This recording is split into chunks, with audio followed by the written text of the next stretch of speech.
지금부터 제114 최고위원회의를 개임하도록 하겠습니다.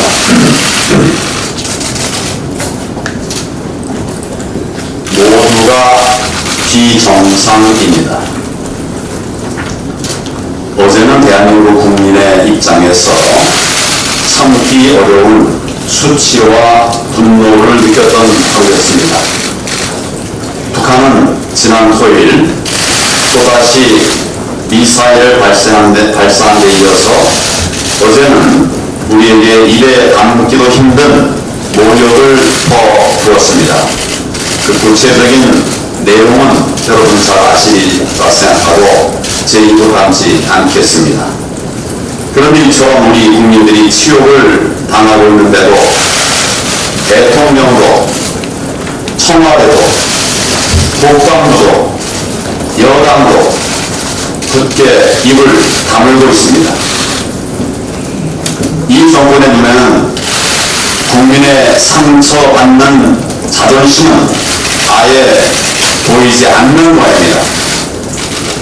야당의 정당한 비판에는 핏대를 세우고 비판하면서 북한의 모욕적인 언사에는 왜 한마디 반박 못하는 것입니까?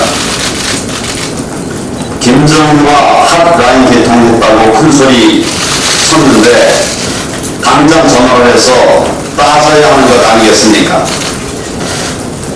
북한의 큰 빚이라고 지고 있는 건지 아니면 총선 때 신세 지려고 지금부터 엎드리고 있는 건지 국민들은 의혹을 갖고 있습니다.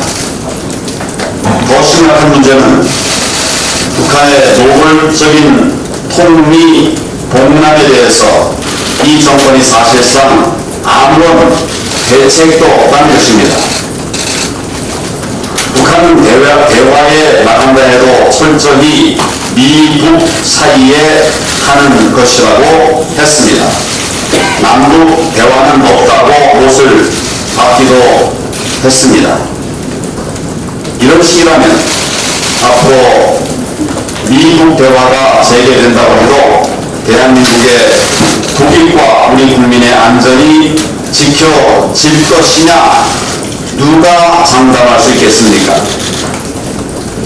미국은 북한의 ICBM만 폐기해서 자국 안보를 챙기고 이를 배라고 북한이 핵을 용인받는다면 우리 국민 모두가 북한의 핵인질되고 핵 노예가 되는 것이 아니겠습니까?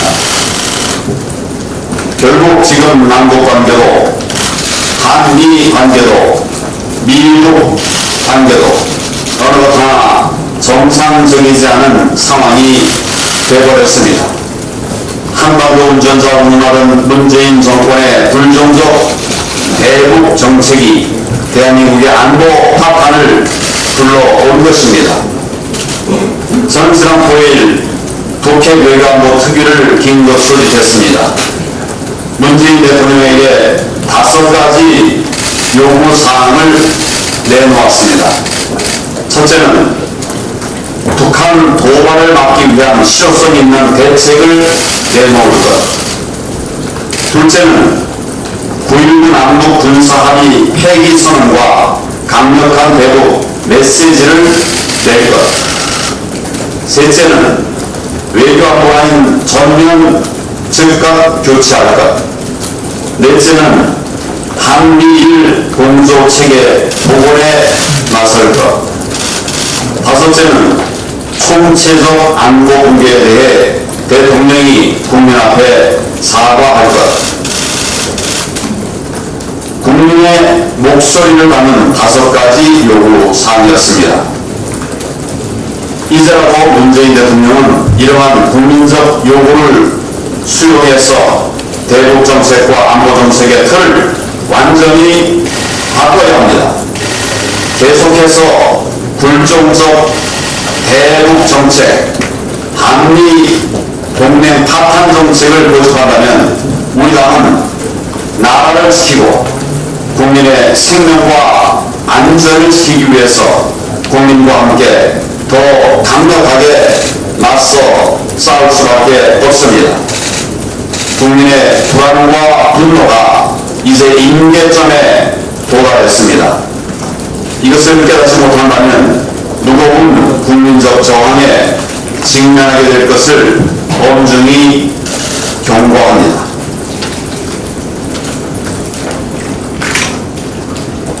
국가 전복을 꿈꿨던 사람이 법무부 장관 될 수 있습니까? 지난 금요일 있었던 문재인 정부 개각은 한마디로 국민에 대한 도전이었습니다. 반드시 바꿔야 할 무능한 외교안보 라인은 그대로 놓아두었습니다. 그리고 국민과 야당이 결사반대하는 조국 전 청와대 민정수석을 기어코 법무부 장관으로 임명하겠다고 했습니다. 과거 정권에서 민정수석이 법무부 장관으로 직행했을 때 민주당 뭐라고 했습니까? 민정수석이 법무부 장관으로 가여했을 때 민주당 뭐라고 했습니까? 검찰을 선거에 이용하려는 최악의 측근 인사라고 비판했었습니다. 군사 독재 시절에도 차마 못했던 일이라고 하지 않았습니까? 이 정권이 이러고도 민주주의를 이야기할 자격이 있을까요?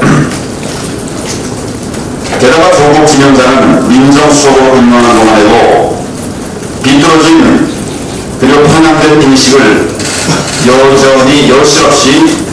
여지없이 드러냈습니다. 정부와 견해가 다른 국민들을 친일파로 매도하는 사람이었습니다. 이 사람에게 공정한 법치를 과연 우리가 기대할 수 있겠습니까? 무소불위의 사법 권력을 이용해서 야당을 탄압하고 권력의 비리를 덮을 것이라고 하는 합리적 의심을 가질 수밖에 없습니다. 더욱이 조국 진영자는 과거 남한 사회주의 노동자 동맹 사모행으로 알려져 있습니다. 남한 사회주의 노동자 동맹 관련 사건으로 실형까지 선고받았던 사람입니다. 사모행은 어떤 단체인가?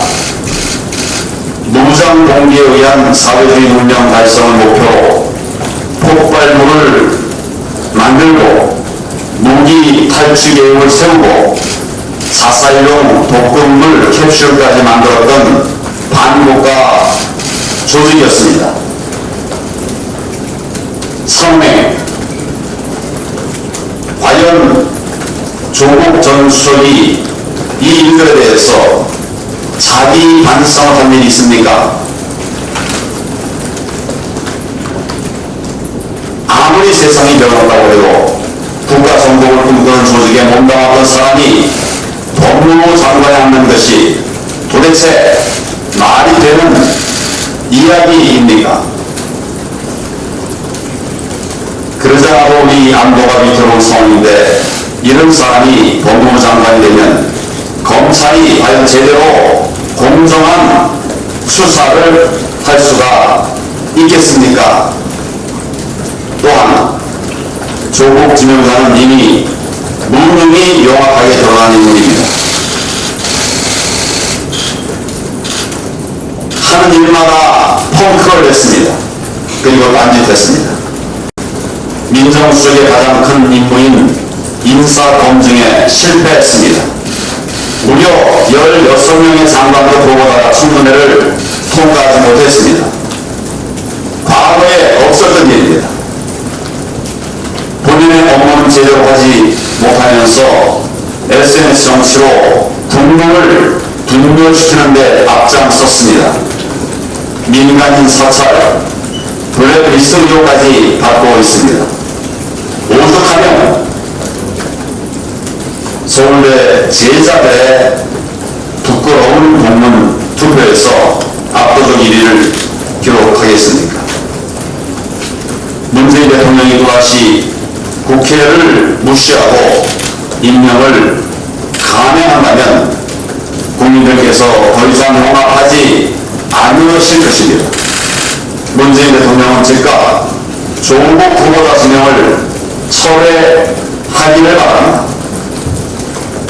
독선과 오만의 국정 운영은 불행한 조마로 이어진다는 역사적 교훈을 문재인 대통령은 반드시 명심하기를 바랍니다. 잘못을 정부가 하고 부담은 국민에게 지우고 있습니다. 정책 실패를 세금 걷어서 떼우고 있습니다.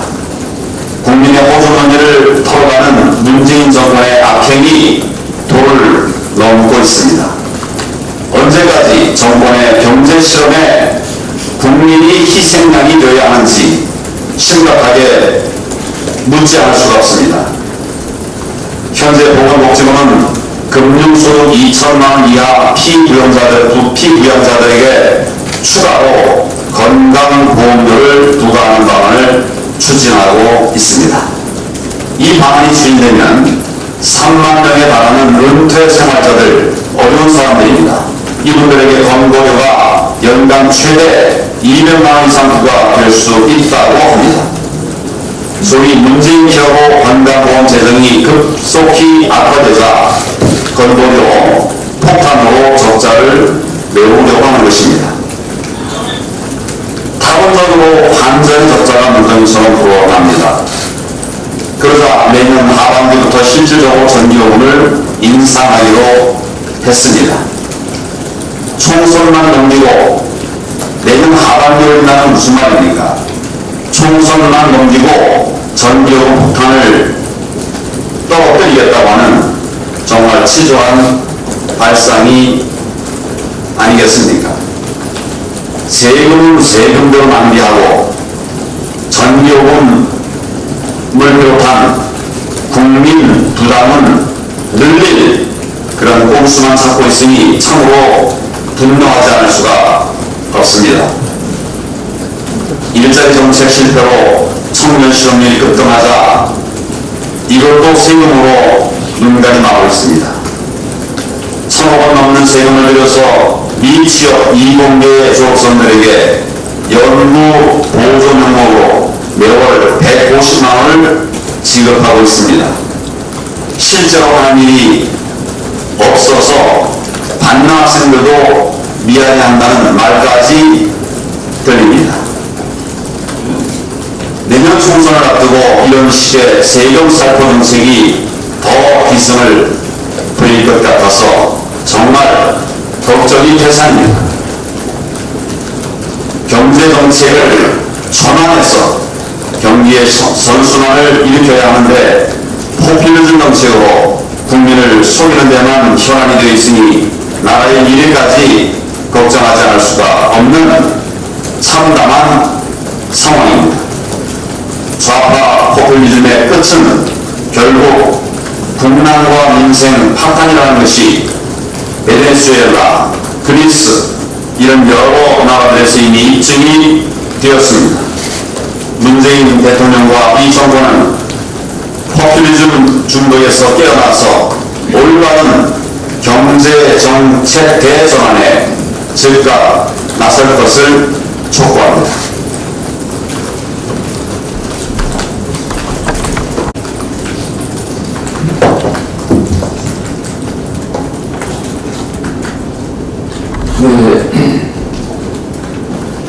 북한이 지난 10일 새벽에 또다시 단거리 미사일을 두 발을 발사했습니다. 올해 들어서 7번째 미사일 도발입니다. 북한의 미사일 도발에 특징이 있습니다. 새벽에 미사일을 쏘고 있습니다. 사랑하는 국민 여러분, 왜 북한이 새벽에 이 미사일을 쏘는가 생각하십니까? 저는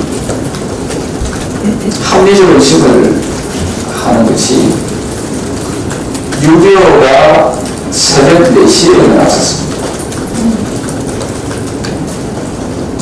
이 북한은 이 전쟁을 일으킨 전범 국가입니다.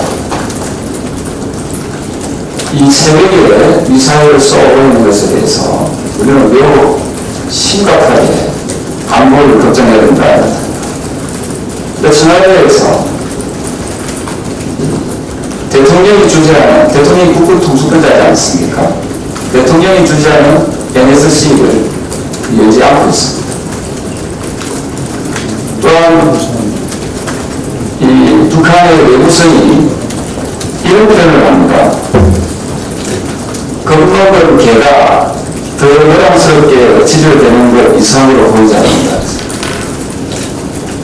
세상에 적국인 북한이 이 대한민국의 청와대를 향해서 겁먹은 개라고 하는데도 논평하게 되지 않고 있습니다. 만약에 이 표현을 자유한국당에 썼다면 아마 난리 났을 겁니다. 아마 언론에서도 막말로 이번에 나와서 난리 났을 겁니다. 징계해라. 특히 유럽에서 더 난리 났습니다. 어떻게 된 건지. 유럽에서 이 부분에 대해서 막말 얘기하고 있습니다. 청와대에서 공평하게 얘기하고 있습니다. 이것이 우리 대한민국의 현실입니다. 가령 청와대가 또 우리 대한민국이 청와대에다가 이야기하는 말을 대한민국이라고 하는 말이라고 저는 그렇게 생각을 합니다. 가령 우리나라 대한민국 군인이 청와대가 국가가 근무를 개입입니까? 이 부분에 대해서 저희 자유한국당에서는 말로 어떻게 표현할지 모르지만 북한의 도발에서 심각한 이러한 부분에 대해서 규탄한다 하는 말씀을 드립니다. 이 법무부 장관 얘기를 좀 하겠습니다. 지금 법무부 그 후보자께서는 2010년 11월 모 언론을 통해서 스스로 본인은 이 청문회 통과가 안 된다라고 이야기했어요. 그 이유 중에 하나가 국가보안법 위반과 위장적인 걸 예를 들었습니다.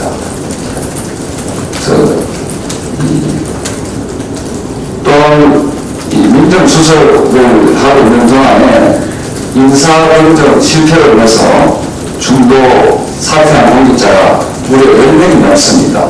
또한 청문회 통과를 못해서 청문 보고서 없이 임명된 장관급 인사 역시 16명입니다. 그리고 이분은 자기와 생각이 다른 국민들을 친일파로 내보내는 극단적 이분법 성향을 가진 정치적 평양성을 가진 대단히 적절하지 못한 인물입니다. 더더군다나 본인이 나온 학교 학생들이 뽑은 가장 부끄러운 동문 1위를 지금 달리고 있습니다. 아무나 장관을 한다고 하지만 이런 형편없는 사람을 만약에 장관으로 임명한다면 그 임명권자는 저는 이 가장 부끄러운 지도자 중에 한 사람으로 역사에 기록될 것이라는 것을 기억해야 하겠습니다. 감사합니다.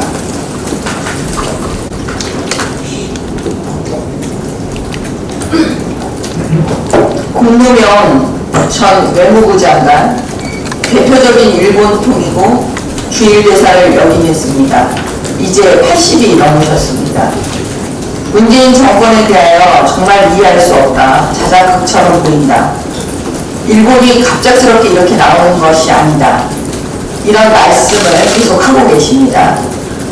사실 위안부 합의는 일본 쪽과 대한민국의 많은 분들이 아베와 박근혜 대통령을 설득해서 어렵게 이루어낸 합의였습니다. 문재인 정부 들어서자마자 파기해버렸습니다. 대법원 판결이 나왔습니다.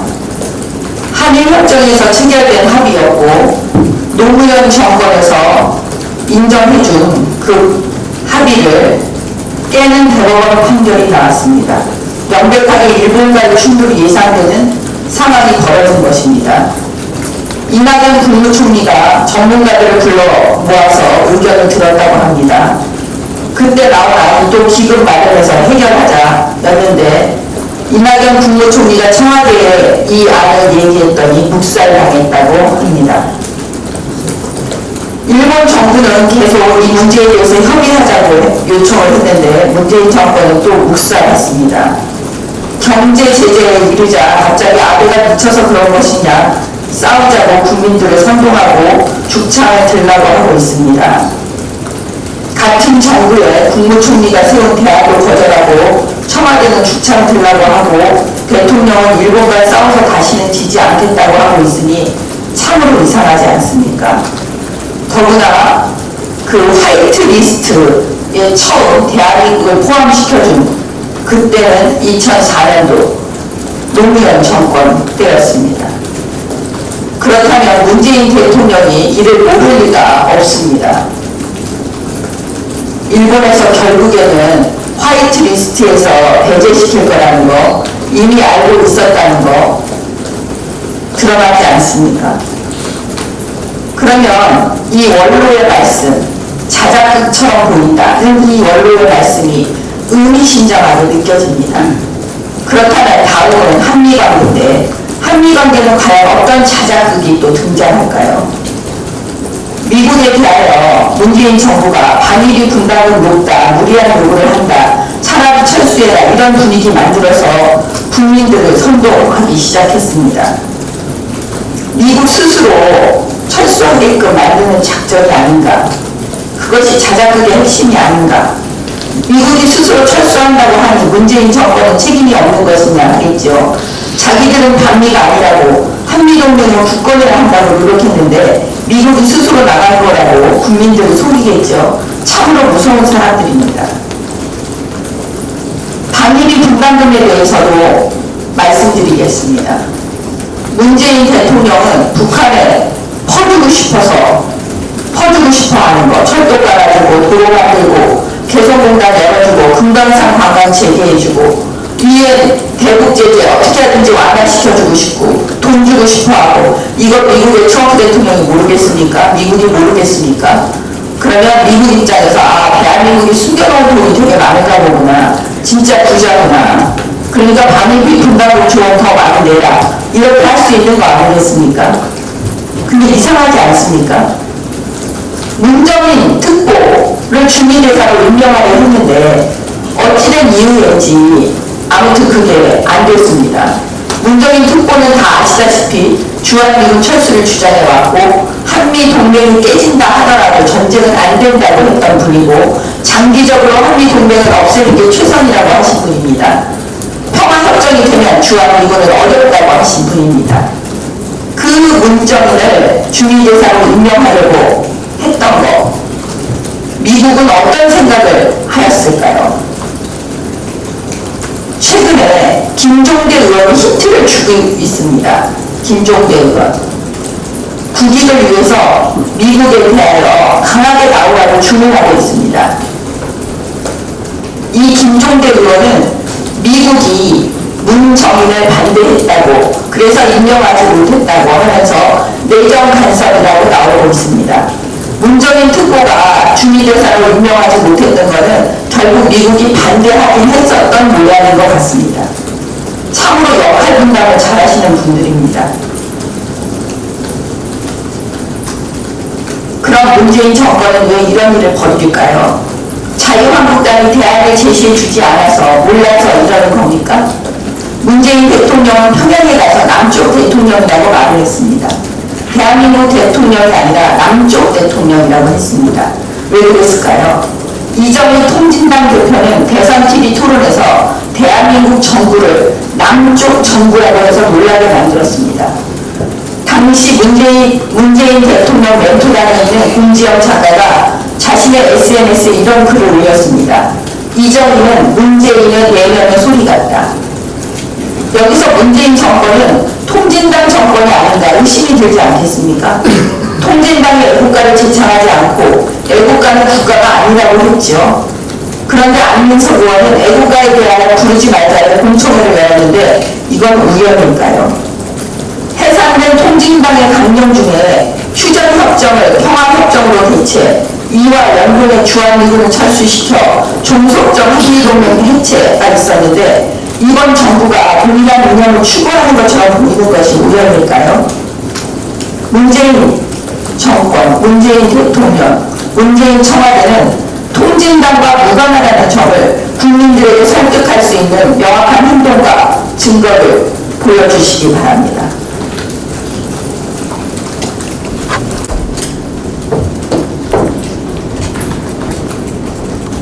지금 대한민국은 경제, 외교, 안보 등 어느 것 하나로 돌아가는 구석이 없는 총체적 위기에 직면하고 있습니다. 국민들을 가장 불안하게 만들고 있는 것은 한일 갈등, 미중 분쟁보다도 문재인 정권의 위기 대응 능력의 부재입니다. 북한은 연일 미사일을 발사하고 금융시장은 패닉에 빠진 상황에 문재인 대통령의 남북 경협, 평화경제 발언은 국민 대다수를 어처구니 없게 만들었습니다. 경제 위기설이 나돌고 있지만 이 정권은 어떠한 대책도 내놓지 못하고 있습니다. 최근 연일은 북한 미사일 발사를 두고 9.19 군사 분야 합의 위반 여부에 대해서 청와대 안보실장은 아니다, 국방부 장관은 맞다라며 청와대와 국방부가 시각차를 보이며 국민을 혼동시키고 있습니다. 또한 민주당은 어떻습니까? 한일 군사 정보 보호 협정 파기, 도쿄 여행 금지 검토, 도쿄 올림픽 보이콧 등 감정적 대응책만을 내놓고 있습니다. 국민과 정치권을 이분법적으로 갈라놓고 대책 없이 감정적 대응만을 일삼고 있습니다. 집권 세력의 위기 대처 능력 부재는 국가 존망을 흔들고 국민들에게 피해가 고스란히 돌아가는 만큼 문재인 정권에게 촉구합니다. 내년 선거에만 정신이 팔려 반일 감정만 부추기는 행위를 즉각 중단할 것을 요구합니다. 지난 9일 청와대는 10개의 장관급 자리에 대해 개각을 발표했습니다. 한일 무역 전쟁으로 인한 경제가 심각한 위기의 상황인데 기업의 어려움은 날로 극을 치고 있습니다. 그러나 문재인 인사 중 특히 조성욱 공정거래위원장 후보는 김상조의 아바타다, 재벌 개혁가로 불리고 있는 매우 편향적인 인물입니다. 이는 경제가 어려운데도 재벌 길들이기를 계속하겠다는 의도적 인사로 생각이 됩니다. 인사는 만사입니다. 국민들께 실험 대상으로 삼지 말고 잘못된 인사를 즉각 중단할 것을 문재인 대통령에게 촉구하는 바입니다.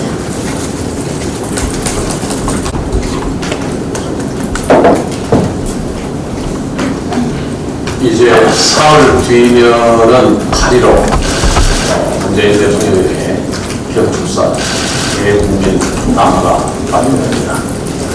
대한민국의 기업이, 시장이, 국민이, 일본이, 북한이, 미국이, 전 세계가 주목하고 있습니다. 상황을 타개하는 타개책과 희망의 메시지를 기대합니다. 일본 정부가 우리 한국을 화이트리스트에서 제외하고 반도체 핵심 소재 세계 품목에 대해서 개별 수출 허가 발표가 확정되었던 지난달 30일 이후 이제 열흘이 지났습니다. 열흘 만에 국내 증시에서 시가총액 약 100조 원이 증발했습니다. 북한의 경제규모, GDP 규모가 35조 원 정도입니다. 그러니까 북한 GDP의 3배 정도가 단 열흘 만에 사라진 겁니다. 1965년에 한일 청구권 협정이 맺어졌는데 그 이후 한일 간의 경제 격차 어떻게 줄어져 왔는지 한번 보도록 하겠습니다. 시장 경제, 자유무역 흐름이 어떻게 줄어왔는지를 한번 보겠습니다. 65년, 지금부터 54년 전에 일본의 경제 규모는 한국의 30배였습니다. 30년이 지난 95년에는 10배로 줄어듭니다. 작년에는 3배로 줄어들었습니다. 가만히 가보면은 이 정부 말 오는 2025년에는 거의 2배로 좁혀진다고 합니다. 일본의 국민 수가, 인구가 1억 2,700만, 우리는 5,170만. 일본이 거의 2.5배 인구수가 많습니다. 이걸 나눈 1인당 국민소득, 1인당 GDP는 65년에 일본이 9배 좀 넘었습니다. 그게 95년에 4배로 줄어들고 지금 거의 비슷해졌습니다. 우리가 3만 1,000불, 일본이 3만 9,000불, 1.3배 수준이고 모든 분들이 2023년이나 22년, 23년, 25년 어가에 같은 수준이 될 거라고 전망을 하고 있습니다. 일본도 초기에 수출해서 먹고 살았고 우리도 수출주도 성장을 끌어왔습니다. 65년도에 일본의 수출은 우리의 45배였습니다. 30년 지난 뒤에 우리가 4배로 4분의 1 수준으로 따라붙였습니다. 지금은 1.2대 1. 일본이 7,400억 달러 수출, 우리가 작년에 6,050억 달러 수출을 했습니다. 이것도 몇 년 후면은 1대1 수준이 될 거라고 합니다.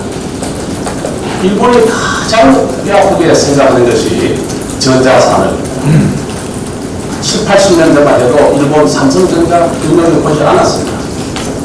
작년에 일본의 마츠시다, 소니 등 11개의 전자업체의 총 영업이익이 대한민국 삼성전자 하나의 영업이익의 반 정도 수준이라고 합니다. 이 지표를 일본이 잘 알고 있습니다. 지난달 31일 1일 일본 방문했을 때 일본 의원들 19동선으로 이와 같은 추이 얘기를 했습니다. 걱정하지 않았겠습니까? 딱 이런 식의 빈미를 준 겁니다. 아베 정부에 한 말씀 드립니다. 아베 정부는 더 이상 세계 품목과 개별 허가 수출 품목이 북한으로 군사용으로 흘러 들어가지 않았다는 내용이 확인되면 수출 규제 푸십시오. 그것이 일본이 매우 일본적이고 소심하다 아베가 결정한 대책을 되돌려 놓는 지름길이라는 말씀을 드리면서 자유무역으로 되돌려 놓아야 된다고 생각합니다. 그리고 문재인 대통령께 말씀드립니다. 일본이 얘기하는 수출 규제 명분을 해서 카드를 준비하시고 한일 양국의 경제와 미래를 늪으로 끌고 가는 이 어두운 국면을 타개하는 희망 메시지를 던져주시기 바랍니다. 각종 규제와 근로시간 단축, 급격한 최저임금 인상, 미중 무역의 무역전쟁에 이어서 일본의 수출 규제까지 겹쳐서 이 좋은 여름날 우리 기업은 아사직전에 있습니다. 국내 경제 운영에서는 소득주도 성장을 거두시고 대외 무역 정책에서는 자유무역으로 벼를 펴주십시오. 거의 그 길이 다 돼가는 시점에 65년 이전 원점으로 돌리는 우를 범하지 않기를 바랍니다. 특히 부품 소재 관련 기업의 고통은 더 클 줄 압니다. 소재 부품의 국산화를 위해서 자유한국당은 조세와 재정적인 지원, 일해야 할 때 자유롭고 열심히 일할 수 있도록 하는 주 52시간 근로제의 탄력 적용, 2중 3중고에 실험하는 기업과 시장을 위해서 과감하고 필요한 조치들을 마련하고 촉구해 나가겠습니다. 정치가, 과거가 우리 경제를 짓밟지 못하도록 국민과 함께 반드시 지켜내겠습니다.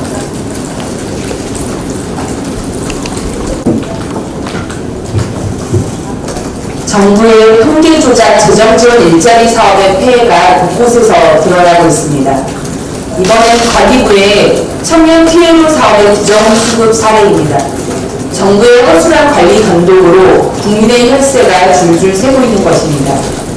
청년 TLO 사업은 이공계 대학 졸업생을 대상으로 연구원을 6개월간 채용해서 연구 보조 등의 업무를 맡기고 월 150만 원 정도의 급여를 제공하는 사업입니다. 조사해보니 이 사업은 도입 초기부터 우려와 문제가 많았습니다. 지난해 일자리 추경으로 극작해서 편성이 됐는데 대학 내 산학협력단 관계자들은 70% 취업률 달성 등의 무리한 목표를 잡아가면서 반발해 왔습니다. 실제로 신청 인원이 4분의 1로 조조하자 과기부는 참가자의 70% 취업률 달성은 신청 인원의 70% 달성으로, 그리고 기술 이전과 관련 없는 취업도 취업률로 인정해주겠다는 요건을 대폭 수정을 했습니다. 결국 임기응변으로 운영대학과 인원은 채워졌죠. 하지만 기술 이전 취창업을 해주겠다는 이 사업의 정체성은 결국 학생들에게 혈세로 주는 6개월 한시 일자리, 통계 조작형 일자리 사업으로만 변질되고 만 것입니다. 실제로 이 제도는 올해도 청년들 일부에서는 일하지 않아도 돈을 챙길 수 있는 꿀 알바 중 하나로 인식되고 있다고 합니다. 그런데 참여하는 학생들도 불만이 많습니다. 진짜 기술 이전 창업이 될 수 있다고 들어온 청년들에게는 대학 내 관리 소홀로 의미 없는 취준으로 느껴지기 때문입니다. 그러니 청년 TLO가 결국 청년 OTL을 만든다는 비아냥도 나오는 실정입니다. 물론 이렇게 고용된 청년들은 취업자로 통계에는 잡히죠. 그런데 문재인 정부는 국민 혈세로 청년들에게 생색만 낼 뿐 정작 청년들에게 도움이 되는 정책을 만들어내지 못하고 있는 것입니다. 일자리 안정자금, 청년수당 등의 재정사업도 부정수급 문제가 끊임없이 나오고 있는 걸 다들 아실 겁니다. OECD는 직접 일자리 사업보다는 직업훈련, 고용서비스 등이 실제 취업과 일자리에 도움이 된다고 계속 강조해온 바 있습니다. 그런데 문재인 정부 들어서는 직업훈련 예산은 오히려 감소했고 그에 따라서 고졸 일자리 등도 대폭 줄어들고 있는 상황입니다. 정말 일자리 통계 콤플렉스에 갇혀서 스스로 골만 펴지고 있는 이러한 문재인 정부의 재정 지원 일자리 사업 대폭 수정되어야 합니다. 이상입니다.